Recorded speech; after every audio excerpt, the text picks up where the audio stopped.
So I have been trying to find a mate, a lover for some time. Yes? Recently, I met. Did you hear the contradiction right in the opening words? He said, I have been trying to find a mate for some time. I've been trying to find, because this mate is lost, a mate for some time. It's all right, because an observation of life experience causes you to, we're just going to sort through this a little and have fun, so just relax, because it won't be too painful. Sure. We're just going to play with all of you a little bit. So what are the evident beliefs? Finding a mate is not easy, or it's easy? Finding a mate happens quickly or takes a long time. It's something that you have to try to do, or it's something that just comes to you. And so this is what we mean by bucking your own current. You have beliefs that are working against you, and we know Esther argued for what you are experiencing. She would say, well, of course that's what he believes. He's been trying to find the missing mate for a long time. What do you want from him, Abraham?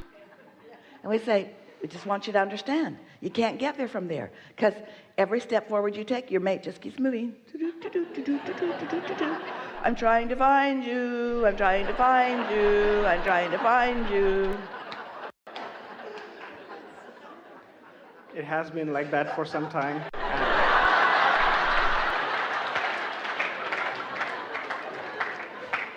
So the best way to have something that you care about break loose is by taking your attention off of it, because when you put your attention on it, you practice the vibration that you've got going. So you want to do something to stop that momentum, or even better, you want to start a different momentum. So if you would start a different momentum on another subject, or just focus upon something else that is working, you would stop the practice of that. And when you stop the practice of something, the momentum of it subsides. And when the momentum subsides, it's much easier then to start off on a new track. In fact, every night while you sleep, the momentum subsides. But for most of you, when you wake up, you just activate the same beliefs again by staying on the same subject again, by offering the same words again and remembering the same things again. And so it's a matter of deciding what you want to keep active and what you don't want to keep active. And the thing, oh, we love you all so much, but you know what you believe? You believe that in order to get what you want, you have to try. And you've been taught that the more you want it, the harder you should try, and the more it's not coming, the more you should try. And it's counterproductive. Because when you really believe that it is not coming, the harder you try, the more it won't come. That's just the way it is, you see. So don't do that anymore. Next. So actually there's a little background. We're sure there's a lot of background. That's the whole point. Beliefs are about background, but what you want is in the foreground. And so if you keep the background activated, the background just keeps coming with you everywhere you go. Come along, doubt and fear. Come along. I don't want to leave you behind. Come on. Oh, let me activate you a little more. You're not quite close enough. Okay, here we go. There, now you're just miserable enough for me. Yeah, here we go. I think I'll go to Can't Find a Mate Anonymous meetings. So I have been practicing meditation and trying to get rid of the negative momentum. Get rid of negative momentum. There's a war against drugs, and a war against cancer, and a war against AIDS, and a war against teenage pregnancy, and a war against terrorism, and war against terrorism, war against terrorism, war against, and all of them are getting bigger. Because whatever you give your attention to, you practice and attract to yourself until you are part of the statistic, you see. So after he leaves this room, he will never say the word trying again. It's like shock. We'll poke him with a stick every time he says trying. So I met a girl a few months ago through a mutual friend, and I didn't really know her, but for some reason, for work, I got to meet her a few times. and I instantly fell in love with her. It was like you would say love at first sight, or I was like on drugs all the time, all days. And I liked each and every little thing about her. I absolutely adored everything. It was like immense power. I felt so powerful that when I envisioned living a life with her, I could feel that I'm the most powerful man in the world.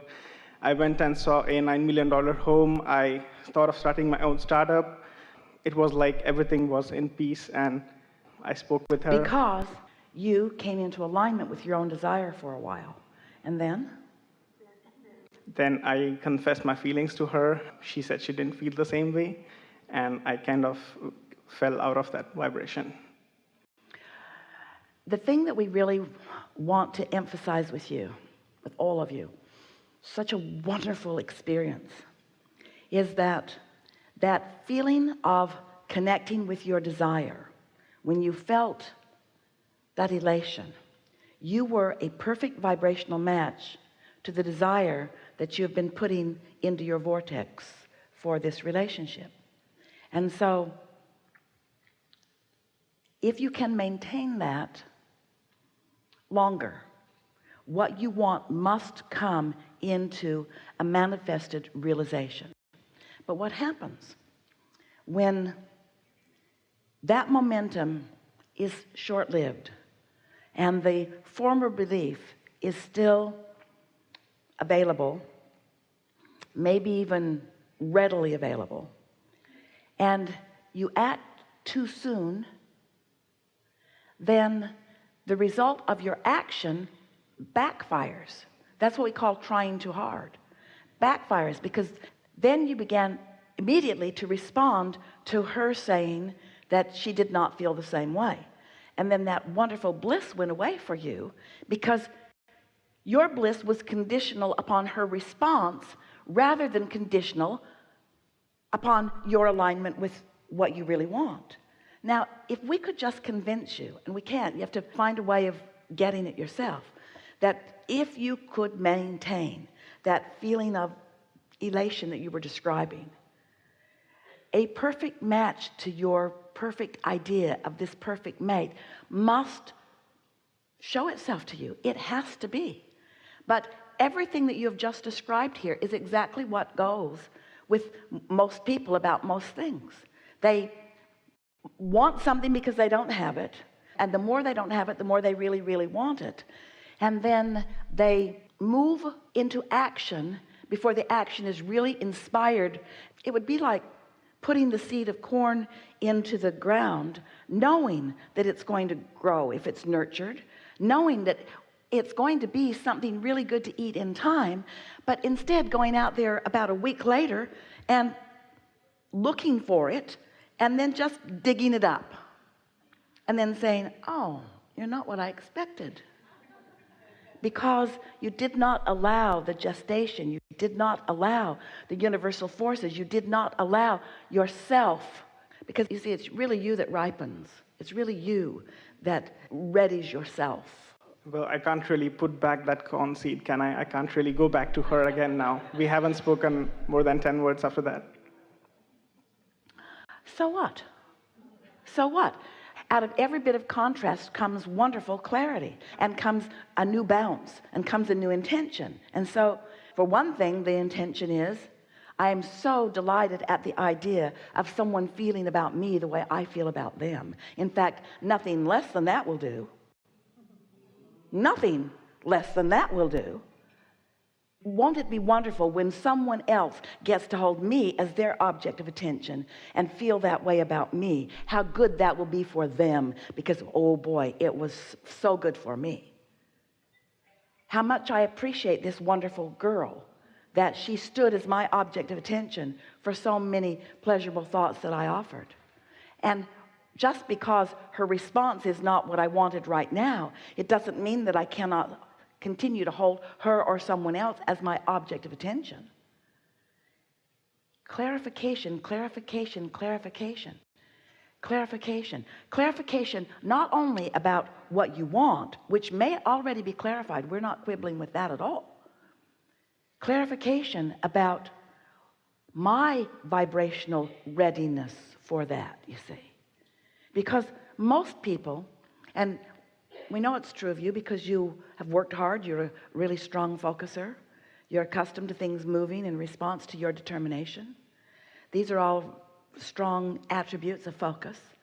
But when you have a contradictory vibration and don't know it, and you get determined, then you attract and repel and attract and repel and attract and repel and attract and repel simultaneously. So the repelling isn't because you're not lovely. The repelling is because your vibration insisted that it be there. It's vibrational repelling. This is not an indictment on who you are. This is not because you are flawed and will not find the perfect mate. You will. You are.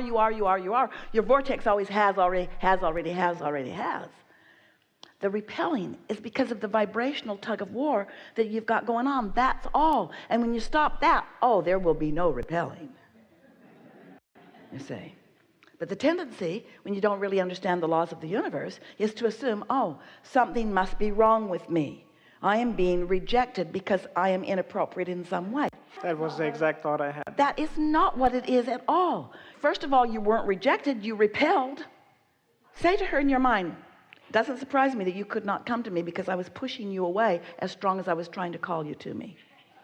I called and pushed, I called and pushed, I called and pushed, and apparently my pushing was better than my calling because off you went. But it's all me, it's all me, it's all me, it's all me, it's all me, it's all me. You see, if we could get you to see what we see, you'd never worry about this again ever.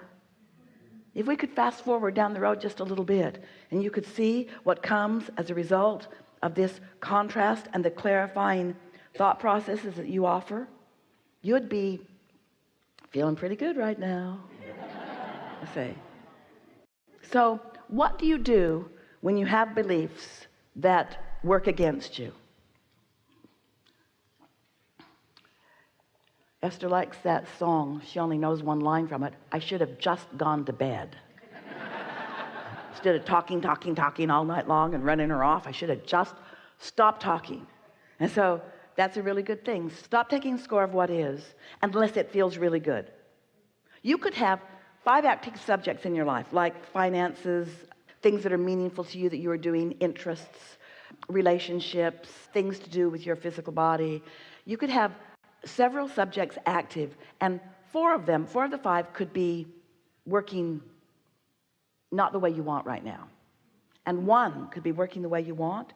And if you would give most of your attention to the one that's working, the other 4 would fall right into line, because you'd use that 1 to be the reason for your broadcast. And the reason for your broadcast, no matter what the subject, you see, this is important. You don't have to be broadcasting on a specific subject to attract good things on that specific subject. You just can't be broadcasting against something. Did you know that? You didn't know that, did you? That's why you think you've got to be really determined. You think you got to wrestle it to the ground. You think that you've got to really work hard on it. You just have to get happy about something. Now here's why.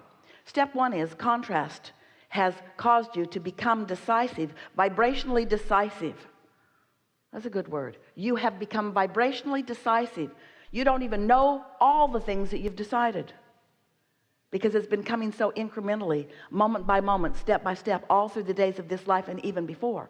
And you've been broadcasting into your vibrational reality, your vortex of creation, incrementally on all levels of your being for longer than we even have time to talk about. And so there it is. You've asked, and source lined up with it, and law of attraction is attracting to it, and the cooperative components have been gathered, and so it's a done deal vibrationally. So then you say, and wisely so, Abraham, so just tell me this one thing. How do I get this amassed fortune out of the vortex and into the bank?